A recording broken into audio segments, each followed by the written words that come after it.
নমস্কার, আমি জবা। কেমন আছেন সবাই? আশা করি সবাই ভালো আছেন, সুস্থ আছেন। আমরাও ভালো আছি। আমার আরও একটি নতুন ব্লগে সবাইকে স্বাগত জানাই। আর এইদিকে দেখেন, সকালবেলা ঘুমের থেকে উঠে পড়লাম আর উঠেই কাজ স্টার্ট করে দিলাম। তো যাই হোক, সবার প্রথমে না উঠেই না এই ঘরটা পরিষ্কার করে নিলাম। কারণ হচ্ছে, যেহেতু দোকানের সামনে একদম ঘরটা, তার জন্য বালিশগুলো আগে উঠিয়ে নিলাম আর বিছানাটা একটু ঝেড়ে নিলাম। যেহেতু একটু পরিষ্কার পরিচ্ছন্ন করে রাখলাম, তারপরে পরে তো করবই একেবারে। তো যাই হোক, আগে আমি চুলটা একটু আঁচড়ে নিলাম, তারপরে বেঁধে নিলাম ক্লিপ দিয়ে। তারপরে দেখেন তো, একের পরে এক কাজ, সমস্ত কাজ আমাকে করতেই হবে। তো যাই হোক, সবার প্রথমে না মুখটা আগে ধুয়ে নিলাম আর এইদিকে আর ব্রাশটা করে নেব। তো এদিকে দেখেন, মুখটা ধুয়ে নেব, তারপরে ব্রাশ করে নেব, তারপরে একে একে সমস্ত কাজ করব। আর জানেনই তো যে দোকানের মধ্যে আমাদের বারবার যেতে হয় কাজ করতে করতে, এর জন্য সবার প্রথমে আমি ফ্রেশ হয়ে নিই। প্রত্যেক দিনই তাই করি। তো যাই হোক, এইবার হচ্ছে একে একে সমস্ত কাজ করতে হবে। ঘর ঝাড় দেওয়া, দুয়ার ঝাড় দেওয়া, এঁটো বাসন মাজা, সমস্ত কাজ কিন্তু এখনই করতে হবে। যাই হোক, আমি আগে দেখেন আমার বাসি কাপড় চেঞ্জ করে চলে এলাম। আর এদিকে আমার সমস্ত কাজ বাজও করবো, আর এদিকে আমার দোকানও চালাতে হবে। দুটো কাজ একসাথে করতে হয়। তো এর জন্য সকালবেলা উঠে কিন্তু আমি সমস্ত যে কাজগুলো আছে সেগুলো বাসি কাপড় ছেড়েই করি। তো দেখেন, আমার এদিকে এই ঘরে কালকে রাতের বেলা যেই ভেজা ভেজা কাপড়গুলো ছিল সেগুলো কিন্তু এই খাটের ওপরে মিলে দিয়েছিলাম। সেগুলো কিন্তু সব তুলে এখন ভালোভাবে ভাঁজ করে রেখে দিলাম।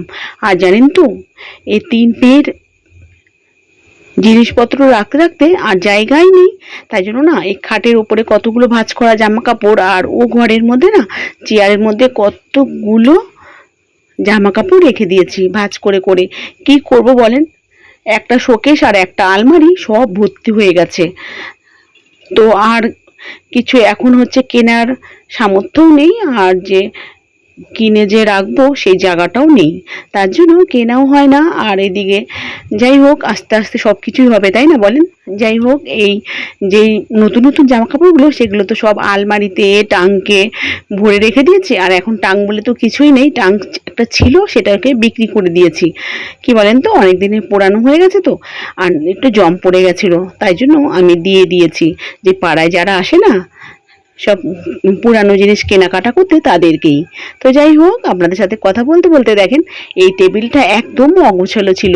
যেহেতু কালকে রাত্রেবেলায় পড়েছিল, আমার মেয়ের কিন্তু এখন পরীক্ষা চলছে, ছোট মেয়ের। তো যাই হোক, তার জন্য ওর কিন্তু আর টাইম নেই এইসব গোছানোর। তো ওই কিন্তু বেশিরভাগ গুছিয়ে রাখে টেবিলগুলো। আমি বলি যে পড়ে তারপর টেবিল ভালোভাবে গুছিয়ে রাখতে। তো আমি গুছিয়ে দিলাম সকালবেলা ঘুমের থেকে উঠে। আর ওরা কিন্তু সব ফ্রেশ হতে গেছে। তো এদিকে দেখেন আমার 2 ঘর বিছানা গোছানো হয়ে গেল। এবার আমি ঝাড় দিয়ে নিচ্ছি ঘরটা। এইগুলো ঝাড় দেওয়ার পরে তারপরে আবার দোকানে ঢুকতে হবে। দোকানের কিছু জিনিসপত্র গুছিয়ে রেখে তারপরে আবার ঝাড় দিতে হবে। তো এইদিকে দেখেন আমার সমস্ত 2 ঘর ঝাড় দিয়ে তা চলে এলাম দোকান ঘরে। তো দোকান ঘরের মালগুলো গুছিয়ে নিয়েছি অনেক আগেই, তারপরে আবার গোছাতে হবে। তো যেহেতু সবসময় মাল আনতে হচ্ছে, অনেক দিন না এরকমই হচ্ছে। কেন বলেন তো, যত পুঁজি ছিল না, পুঁজিগুলো না অনেকটাই শেষ হয়ে গেছে। যেমন ঘর বাড়ি করেছে, এখানে অনেক টাকা লেগেছে, আর এদিকে 3 মেয়ের খরচা, সব কিছু মিলিয়ে অনেক পুঁজি কমে গেছে। তো যাই হোক, 2 দিন পর পরই আমাদের মাল আনতে হয়। দেখেন মালগুলো সুন্দরভাবে আমি গুছিয়ে রেখে দিয়েছি। আর এদিকে দোকান ঘর 2 ঘর সব ঝাড় দিয়ে নিলাম। আর এদিকে দেখেন কতগুলো মাল আনা হয়েছে, সেগুলো কিন্তু গোছাতে হবে। আর মালটা না আপনাদের দাদাভাই সেই নিয়ে আসে। তো যাই হোক, আমার দোকান ঘর 2 ঘর সব ঝাড় দিয়ে চলে এলাম। এবার কিন্তু দোকানের সামনেটা ভালোভাবে ঝাড় দিয়ে নেব। তো দেখেন এই বেঞ্চি দুটো না, এখানে লোকজন সব বসে। আর এখন যেহেতু বর্ষাকাল না হলে এই বাইরেই কিন্তু বসে, আপনারা দেখেছেন আমার প্রত্যেকটা ব্লগে। তো যাই হোক, এবার আমি ঝাড় দিয়ে নেব। আর দেখেন এদিকে সকাল সকাল সমস্ত কাজ কিন্তু গ্রামের মানুষরাও করে নেয়। তো ঘাস কেটে সকাল সকাল এনে ফেললো, যেহেতু বৃষ্টি যদি চলে আসে তখন কিন্তু আর ঘাস কাটতে পারবে না। তো তার জন্য ঘাসও কেটে আনলো। আর এইদিকে দেখেন আমার কাজ তো আমার করতেই হবে। তো এদিকে আমার ঘর দুয়ার সব ঝাড় দেওয়া হয়ে গেল। আর আপনার দাদাভাই সে চলে যাবে এখন জল আনতে।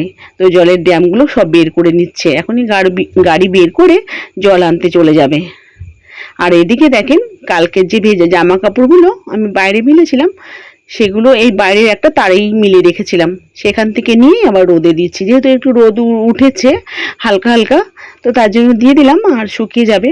আর ঘরের মধ্যে না এরকম মিলে রাখলে না দিনের বেলা কেমন যেন লাগে, দেখতে বাজে লাগে, আর ঘরের মধ্যে অনেক লোকজন আসা যাওয়া করে, তো খারাপই লাগে, তার জন্যই বাইরেই দিয়ে দিলাম।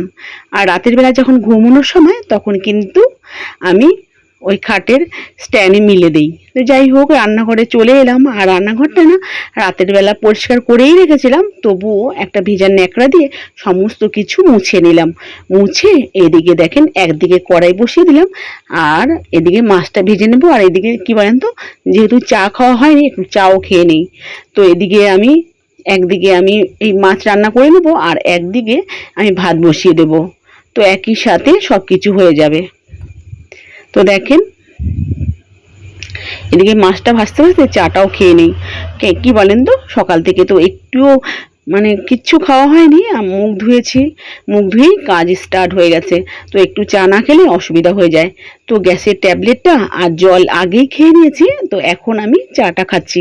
আর প্রত্যেক দিন জানেন তো অনেক ওষুধ আমাকে খেতে হয়, তো তার জন্য গ্যাসের ওষুধ প্রত্যেক দিন খাই। কেননা যেটাই খাই না কেন, যদি গ্যাসের ওষুধ না খাই তখন দেখি কি অম্বল হয়ে যায়, তো তার জন্য মুখটা টকটক লাগে, এর জন্য গ্যাসের ওষুধটা খেয়েই নেই। তো যাই হোক আমি চা খেয়ে নিলাম, ওষুধ জল সব কিছু খেয়ে নিয়েছি, তারপরে চলে এলাম রান্নাঘরে। অনেকগুলো আনাজ কাটলাম, আনাজ কেটে এদিকে দেখেন অনেকগুলো চুকলা হয়েছে, সেটা উঠিয়ে রাখলাম। এটা হচ্ছে গরুর জন্য নিয়ে যায়, তার জন্য রেখে দিলাম ঝুড়ি করে। আর এদিকে ফ্যানটাও একজনা আছে আমাদের পাশের বাড়ি, সেও কিন্তু গরুকে খাওয়ায়, তাই জন্য ফ্যান আর এই আনাজের চোকলাগুলো সব রেখে দিই। আর কিছুদিন আবার রেখেও দিই, সেটা হচ্ছে ওই গাছের গোড়ায় দিতে হয়, তার জন্য পচিয়ে রাখি, সেটা কিন্তু আমার দাদাকে দিয়ে দিই। আমি কিন্তু ওইসব কাজ করি না, সে হচ্ছে দিয়ে দেয়, পচিয়ে রেখে দেয়, সে হচ্ছে গাছের গোড়ায় দিয়ে দেয়, আমি আর দেই না, যেহেতু আমি পরে এসব করব। তো এগুলো তো আমি জানি না, এগুলো শিখছি। তো এদিকে দেখেন আমার রান্না কিন্তু প্রায় কমপ্লিটের মুখে। এদিকে ফোড়ন দিয়ে, আর এদিকে আদা রসুন, আর শুধু আদা কুচি দিচ্ছি, রসুন দিইনি। আর পেঁয়াজ ফোড়ন দিয়েছিলাম জিরার মধ্যে, তার মধ্যে আদা আদা একটু গ্রেট করে দিয়ে দিলাম। আর এদিকে জিরার গুঁড়ো, লঙ্কার গুঁড়ো, হলুদের গুঁড়ো আর স্বাদ মতো লবণ দিয়ে এই যে ভালোভাবে কষিয়ে নামিয়ে নিলাম মাছের ঝোল। আর এদিকে কমপ্লিট হয়ে গেছে, এবার এর পরের কাজগুলো সব করব। তো যাই হোক আমার এদিকে রান্না কমপ্লিটই হয়ে গেছে, তো এদিকে বাসনগুলো মেজে নিই। তো অনেকগুলো বাসন হয়েছে, তো যাই হোক ওটা একটু ভিজিয়ে রাখলাম। আর এদিকে এই টেবিলের মধ্যে তরকারিগুলো সব রেখে দিলাম, আর ভাতটাও এখানে রেখে দেবো এনে। তারপরে গ্যাসটা ভালোভাবে পরিষ্কার করে নেব, তো রান্নাঘর ভালোভাবে পরিষ্কার হয়ে যাবে। আর এরপরে আবার আলুটাও কিন্তু কষাতে হবে, সেটা আবার পরে করব একটু। আর এখন সকাল 10টা বাজে, আর আপনাদের দাদাভাই সে এসে দাঁড়িয়ে আছে ভাত খাবে বলে। তো যাই হোক তাকেও আমি ভাত দিয়ে দেব, আর এদিকে কাজগুলো করে নেই। আর এখন বাজে 9:45, তো এখনই ভাত দিয়ে দেব। আর এদিকে দেখেন বাসনগুলোও মেজে নিলাম, আর পরিষ্কার পরিচ্ছন্ন হয়ে গেল। আর আলুটা না আমি কষাবো বেলার দিকে, এই 1:30-2টোর দিকে কষাবো, তাহলে কিন্তু রাতের বেলা যেহেতু করি তাহলে আর নষ্ট হবে না, আর ফ্রিজেও রাখতে হবে না। যাই হোক এদিকে দেখেন ভাত দিয়ে দিয়েছি মেয়েকে আর ওর বাবাকে, তো ওরা খেয়ে দিয়ে স্কুল চলে গেছে। আর অনেকক্ষণ পরে আমি আসলাম, আরও অনেক কাজগুলো ছিল সেগুলো করে একেবারে আলু কষিয়েছি, আরও যা যা কাজ ছিল, আমরা সকালবেলা টিফিন খেয়েছি সেগুলো খেয়ে দিয়ে একেবারে এখন চান করে চলে আসলাম। আর এখন বাজে 1:30। তো এবার আমি হচ্ছে চান করে আসলাম, আর এখানে দেখেন একটু ভিকো ক্রিম আছে, সেটাই মেখে নিচ্ছি। আর আমার জানেন তো একদম অয়েলি স্কিন, আমি না এখানে সানস্ক্রিন আছে সেটা কিন্তু মাখা হয় না, তো আমার মেয়ে বলেছিল যে মাখবে মা, তুমি কেননা তুমি সব সময় উনুনের ধারে থাকো, তার জন্য তোমাকে মাখতে হবে। তো আমি না মাখি না, কি বলেন তো, এদিকে মেয়েরা মাখবে না আমি মাখবো বলেন? আমার 3টে মেয়ে, এবার আমি যদি মাখি ওরা যদি মাখে না অনেক খরচা পড়ে যায় মাসে, হিসাব করে দেখেছি। যাই হোক, ওরাই মাখুক, আমার তো আস্তে আস্তে বয়স হচ্ছে, আমি অত এসে করি না। যাই হোক, আমি ওই ভিকো ক্রিমটা ভালোবাসি, ওটা একটুখানি না মুখে মাখলে একটু খসখসা হয়, তার জন্য আমার মাখতে ভালো লাগে। আর ওগুলো না একটু অয়েল অয়েল হয়ে যায় না, মুখে মাখতে আমার একদম ভালো লাগে না। তো যাই হোক, আমি একেবারে ফ্রেশ হয়ে নিয়েছি। আর এইদিকে দেখেন পুজো করে নিলাম, দোকান ঘরে যেহেতু ঠাকুর আছে, আর এইখানে একটা ঠাকুর আছে, এটা হচ্ছে বিশ্বকর্মা ঠাকুর, এটাকেও আমি পুজো দিয়ে নিচ্ছি। তো যাই হোক, এবার আবার তুলসী তলায় যেতে হবে, তুলসী তলায় গিয়ে তারপরে আবার পুজো করে তারপরে ভাত খাবো। তো দেখেন আমার তুলসী তলায় পুজো দিয়ে চলে এসেছি, তারপরে এই যে ভাত খেয়ে নিচ্ছি। আর জানেন সবার ভাত খাওয়া হয়ে গেছে, তো এবার ভাত খেয়ে নেবো। ভাত খেয়ে আবার যেতে হবে দোকানে, আমার না দুপুরবেলা একটু ঘুমোতে পারি না। যাই হোক, 10-20 মিনিট যদিও শুয়ে থাকি, তারপরে উঠে আমার দোকানে যেতে হয়। তো তো বন্ধুরা, আমাকে এক দিদিভাই কমেন্ট করেছিল যে সকাল থেকে একদম রাত পর্যন্ত দেখাতে। যাই হোক, রাত পর্যন্ত দেখাতে পারলাম না, বিকেল পর্যন্ত আজকে দেখাবো। তো এখনই ভাত খেয়ে দোকানে চলে যাব, তারপরে আপনাদের দাদাভাই এখনো আসেনি, সে আসলে একটু বিশ্রাম করবে, তারপরে ও আবার দোকানে যাবে। তো দোকানে চলে এলাম, আর দেখেন কি সুন্দর চপ ভেজেছি, আর এদিকে চাও বানিয়েছিলাম। তো বন্ধুরা, কেমন লাগলো আমার ভিডিওটা অবশ্যই একটা কমেন্ট করে জানাবেন, ভালো লাগলে একটা লাইক দেবেন। আর এমন ভিডিও যদি পেতে চান অবশ্যই চ্যানেলটাকে সাবস্ক্রাইব করে রাখবেন। টাটা বন্ধুরা, দেখা হচ্ছে পরবর্তী ভিডিওতে।